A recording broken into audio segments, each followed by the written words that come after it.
So why do people take this entrepreneurial challenge?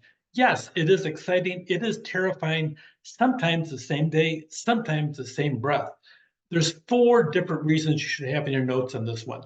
There's opportunity because sometimes you're jumping into a market that is almost unattended or maybe brand new.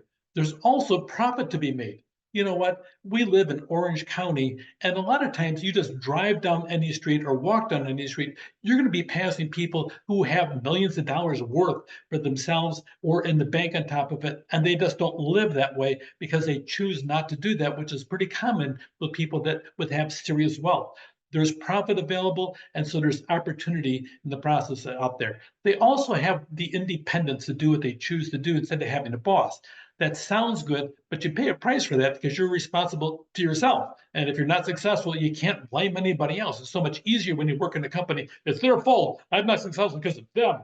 But you can't do that if you're an entrepreneur. And there's the challenge of can I do it?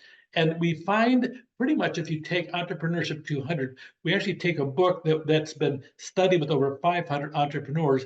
There's 5 traits that are constantly there for entrepreneurs. You can learn these if you don't have all 5, and you will because this is necessary to be an entrepreneur. But here are the 5 traits. Self-directed. They tell themselves what needs to be done next. They sit down, they make a list, and then they follow through on the list. They do what they tell themselves they have to do. They're self-nurturing. By that, when they fall down and they scrape their knee, mommy ain't there to sit down and kiss their knee and make it all better.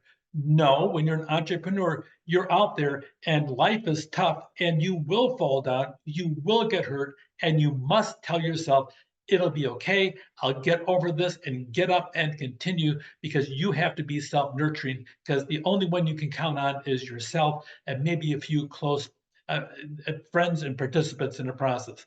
Action oriented, they get things done. When there's a barrier, they find a way to overcome the barrier.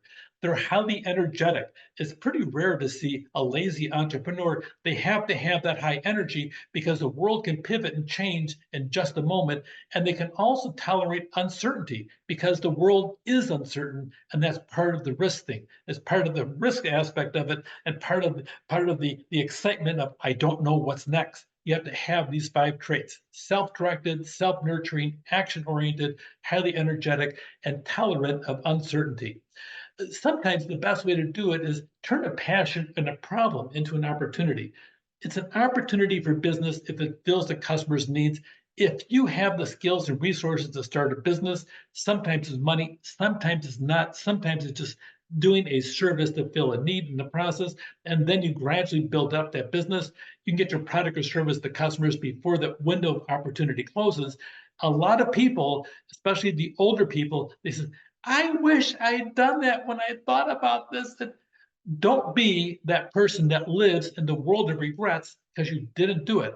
And you can keep the business going. One thing that's out there, and you'll see later on when I talked about partnerships, that a lot of partnerships fail because people get into arguments. But the reality is a lot of partnerships are highly successful on things called entrepreneurial teams. If you look here, Jeff Bezos didn't start Amazon by himself. His wife, Mackenzie Bezos, helped him get started. It was the two of them. Jeff is not solely responsible. Now, by the way, they since gotten divorced. Who knows why? And she just a couple $1 billion, just a couple, maybe 3 or 4. Who knows? Whatever it is. But regardless, she was there. Steve Jobs was a glorified salesman and a tyrant in the office. Read his book.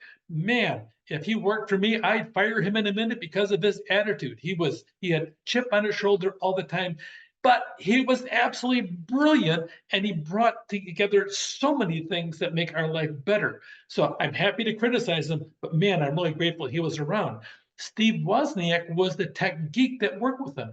Steve didn't like taking the limelight. He wanted to be in the back and let Steve do all the talking. So between the two of them, they made this wonderful combination and they really brought us Apple that really transformed planet Earth as we know it.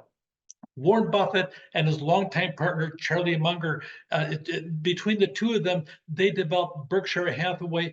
I encourage you to go online and try to buy a share of stock at Berkshire Hathaway. Just so you know, it's over $450,000 for one share at this moment from two geniuses that worked together side by side for many years. eBay, Pierre and Jeffrey out there. Facebook, Mark Zuckerberg is the current CEO, but he didn't make Facebook. Five people made Facebook, and they had a big feud, and Zuckerberg settled with the other ones. It was five people that did it. Sergey Brin, you see him a lot of times, but Larry Page is his partner. Microsoft, Bill Gates is always the limelight, but Paul Allen was the one that helped mentor him and launched the business with them. Oracle, three people are involved. Larry Ellison is an absolute genius, but so is Bob Miner at Oates. The three of them launched Oracle, one of the world's biggest computing companies. Zara, spectacular in fashion. Amancio Ortega and Rosella Amara, their husband and wife team. She was the fashion model, he was a designer, and between the two of them, they made one of the world's largest fashion franchises out there. Entrepreneurial teams, a lot of times, if you get the right partner out there, you can mix it up and create something spectacular. And the strengths over here and the weaknesses, you might be able to get strength and strength because you have two different types of perspectives on a different aspect of it. Sometimes you'll hear the word entrepreneur, which means that the company has people where they create a culture of expectation for people to be creative. Did you know the post-it notes, those little pieces of paper, the slightly sticky stuff in the back? That was an accident. It was glue that wasn't made properly and didn't do what it was supposed to do. And it sat around for 10 years so they figured out a use for it. Now it's one of 3M's most prolific items that they sell on a regular basis. They found something and they figured out how to use it. The Mac computer, Sony's PlayStation, all that is because they had entrepreneurs inside the company making things. They encouraged the entrepreneurial spirit inside of a corporation. Brilliant idea. Micropreneurs. Now, by the way, micropreneurs are not teeny tiny itty bitty people 4 inches or 6 inches tall. A micropreneur is an entrepreneur that has the risk of starting the business that remains small, lets them do the work they want to do, and offers them a balanced lifestyle, a lot of times out of their house. We call that a micropreneur because they're really a home-based business and they're starting out super small. A lot of people call this a side hustle as well. They have a job and they got a business on the side, and that side hustle is their true dream. And they go on. I'm working with a gal. She wanted to be a full-time stylist. She had to work on a job that she just did just to make money. Her passion is doing hair and beauty, and it took her 3 years, and now she's full-time in the beauty industry. But she had to sit down there and persevere, learn how to advertise, learn how to post things on Instagram, the whole thing. But she did, and now she's full-time. Incredible. Home-based business, yes. Corporate downsizing led a lot of people that venture on their own into the world of home-based business. And just so you know, it's not easy. Getting new customers is difficult. You don't have a giant fancy storefront. Sometimes you're advertising, you have a residential address that people recognize. How come that address is like this over here? Okay, and managing your time requires a lot of self-discipline, kind of like those 5 traits we talked about when we opened up this chapter. The government ordinances can restrict your business. Home insurance may not cover your business-related claims.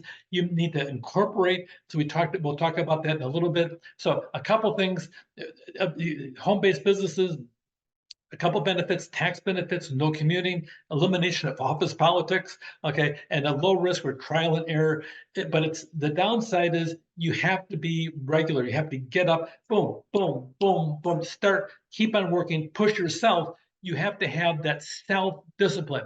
Go back, review those 5 traits, not just for the test coming up, but also review those traits for yourself. And if you are weak in any of them, focus in on trying to make them better, especially if you plan on pursuing that whole aspect of being an entrepreneur. Online business, once upon a time in 2019 was a magic year for online. That was the first year that online advertising passed print advertising. And ever since then, we've seen online retail sales. And then on top of that, once we had the pandemic, now that's over with, online seemed to soar after that because of the fact that pandemic closed so many places and they opened again online in the process. So for this section, know those 5 traits, not just for today, but for long term. Even if it's not you, it could be a person that you know that's starting a business and you can work with them on helping them be successful.